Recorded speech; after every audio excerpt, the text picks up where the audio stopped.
Vocês têm visto aí na televisão as festas que estão acontecendo, festas proibidas, para que esse vírus não contamine mais pessoas. E muitas das pessoas que estão fazendo isso são os jovens, os adolescentes, que não obedecem e que não sabem o risco que traz para casa, para os seus pais e para os seus avós. Jovem, pense no que o pastor está dizendo. Lembra-te do teu Criador no dia da tua mocidade. Procure ter uma vida sadia de um bom jovem, como muitos jovens tiveram lá no passado e que realmente caminharam na presença de Deus de uma forma maravilhosa, de uma forma sensata. Eu gostaria de citar alguns exemplos aqui. Por exemplo, Daniel era um jovem preocupadíssimo. Daniel, quando foi preso, foi levado na presença do rei Nabucodonosor, foi levado para a Babilônia. Daniel olhou tudo aquilo e ele ficou pasmo, porque tudo aquilo que ele viu era novidade para ele, e ele viu que ali o pecado habitava, a maldade habitava, e ele, para poder equilibrar a sua mente e entender tudo aquilo, ele não quis comer das guloseimas do rei, mas pediu que lhe ofertasse só legumes, só verduras, até ele entender tudo aquilo. Amados, a palavra de Deus diz que Daniel, Sadraque, Mesaque e Abdenego foram 4 jovens abençoados, se tornaram príncipes no reinado de Nabucodonosor e dos outros que vieram. Nós temos o exemplo também de José do Egito, que se tornou o segundo homem mais importante no Egito, menino de integridade, que buscou o Senhor nos dias da mocidade dele. Nós temos o exemplo de Isaac, pai de Jacó, o exemplo de Jacó, da jovem Ruth que muito jovem, viúva, ela decidiu, por um sonho, seguir a sua sogra e o Deus da sua sogra, porque ela aprendeu e entendeu que não existia outro igual a Jeová Deus, o Deus de Israel. Nós temos o exemplo também de Timóteo, menino criado e ensinado por Paulo, menino bem criado pela sua avó e pela sua mãe, criado na presença de Deus e caminhou na presença de Deus. Nós temos o exemplo aqui da filha de Jefté, amados, que cumpriu o voto impensado do seu pai Jefté, que não precisava fazer o mais fez, cumpriu o voto do seu pai por obediência ao que ele tinha prometido. Amados, uma jovem que deixou todos os sonhos deste mundo. Ela tinha um sonho de se casar, ela tinha um sonho de ser mãe. Ela deixou tudo isso para cumprir um voto impensado do próprio pai. Você que me ouve, você que está aqui compartilhando dessa palavra, quantas bobagens, quantas besteiras já se fez com relação à sua vida, por não pensar nos sonhos de Deus para a sua vida, mas pensar somente nos seus sonhos, somente nos seus objetivos, somente naquilo que satisfaz a carne, somente aquilo que satisfaz esse coração que é extremamente enganoso, como diz a palavra. Nós temos o exemplo da rainha Esther, que se casou sem amor para salvar a nação de Israel.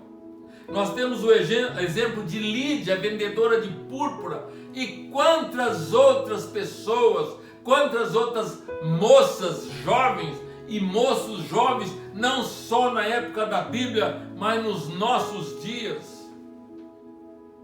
Quantas pessoas têm vivido o sonho de Deus nas suas vidas e não os seus próprios sonhos.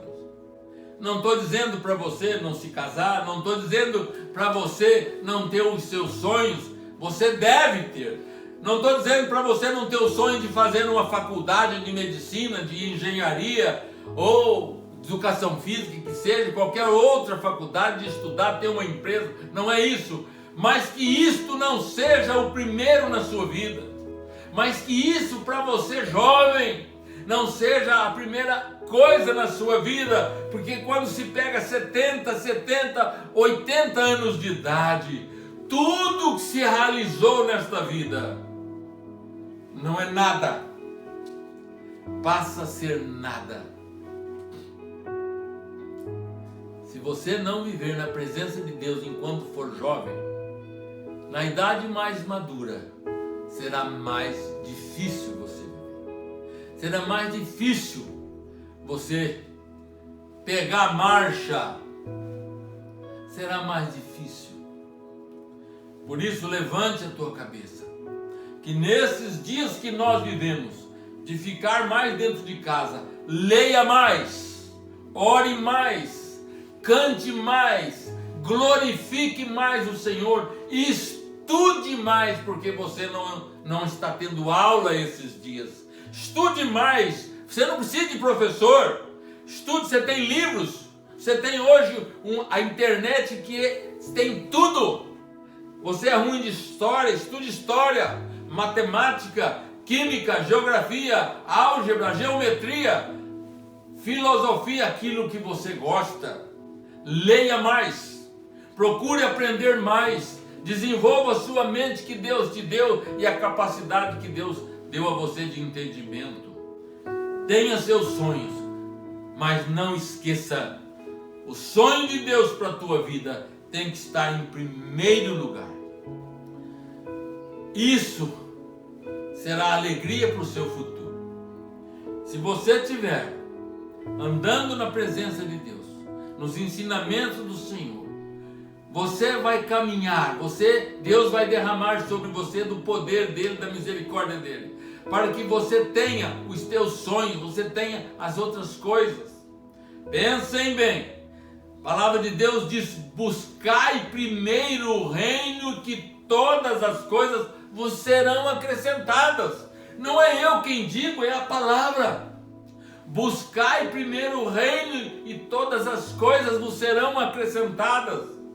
Se você fizer isto enquanto cresce, você será bem-sucedido e feliz na sua vida. Mas se você colocar os sonhos seus em primeiro lugar e lutar por eles, o seu barco afunda e você não tem nada do que você sonhou. Quantas pessoas têm 2, 3 faculdades, pós-graduação e estão se batendo aí? Estão se batendo. Não consegue se arrumar na vida.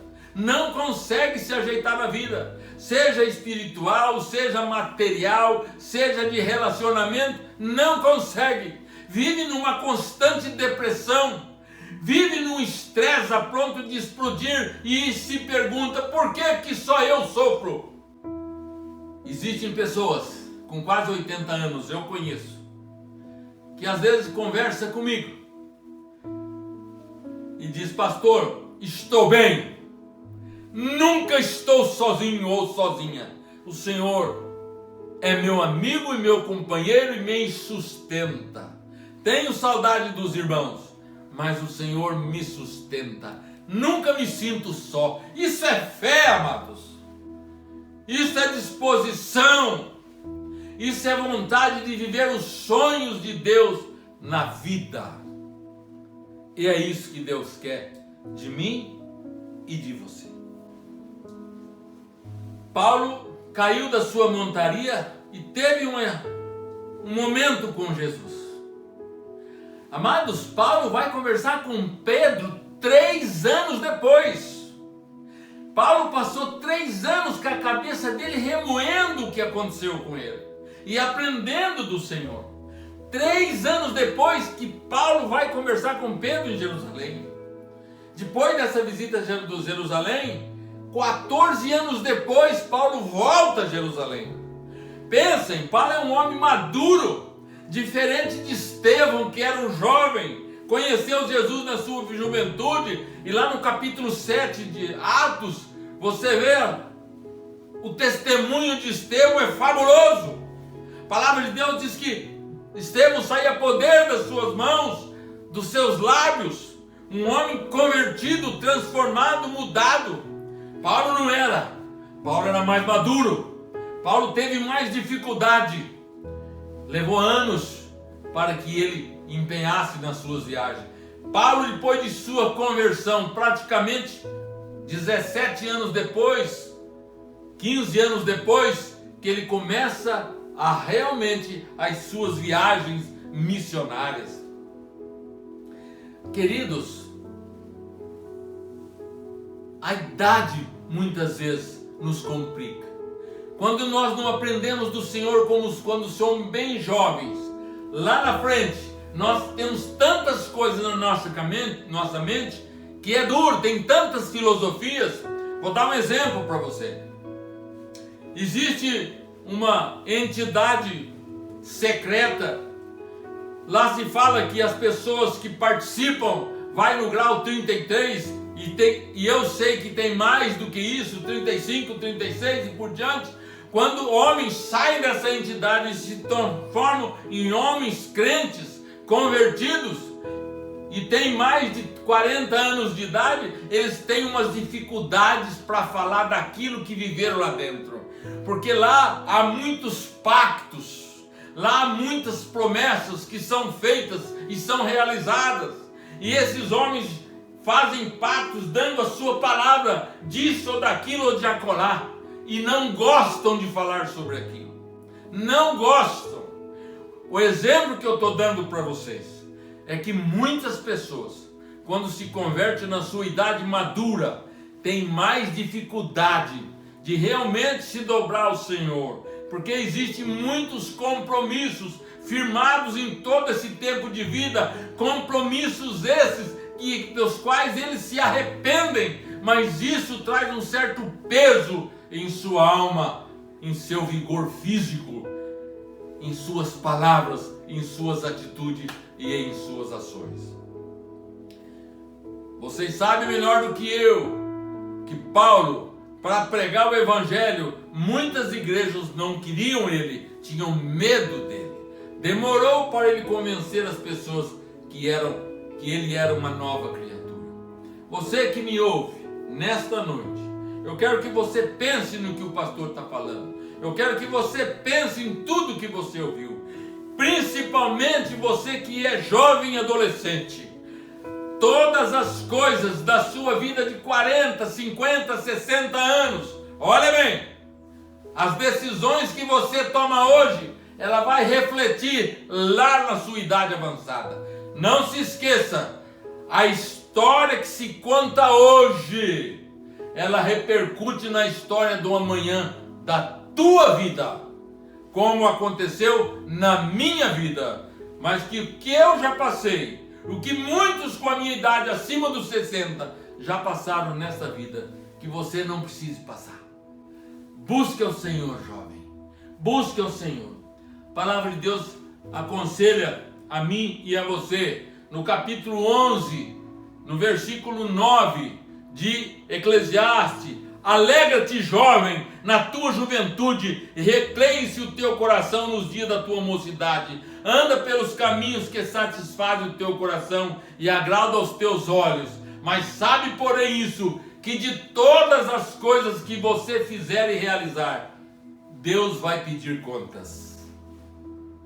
Vamos orar e agradecer a Deus? Que você reflita no que você ouviu. Que você tenha uma atitude forte, de um caráter cristão genuíno, firmado na cruz de Cristo, no sangue derramado do Senhor, que perdoa o meu pecado e o seu pecado. Pai querido, em teu nome, coloco nas tuas mãos a palavra de hoje, coloco o nosso país, para que Jesus Cristo, o teu Espírito Santo, coloque juízo na mente de todos eles, dos governadores e prefeitos, para que, ó Pai, em uma só, pensem igual e procurem, Senhor, mudar, ó Deus, a trajetória e o futuro desse país. E, ó Deus, nós te pedimos, guarde os profissionais da saúde do nosso país. E, ó Deus, elimina do nosso país Elimina da nossa cidade, do nosso estado, o coronavírus, Senhor. Em Teu nome nós te pedimos, Pai, que a paz de Deus, que o poder, que a misericórdia de Cristo Jesus e que a ação do Espírito Santo, que tem trabalhado nesses dias de uma forma tremenda na vida dos jovens, na vida dos adolescentes, na vida dos mais idosos, esteja com cada um, hoje e todo sempre. Amém.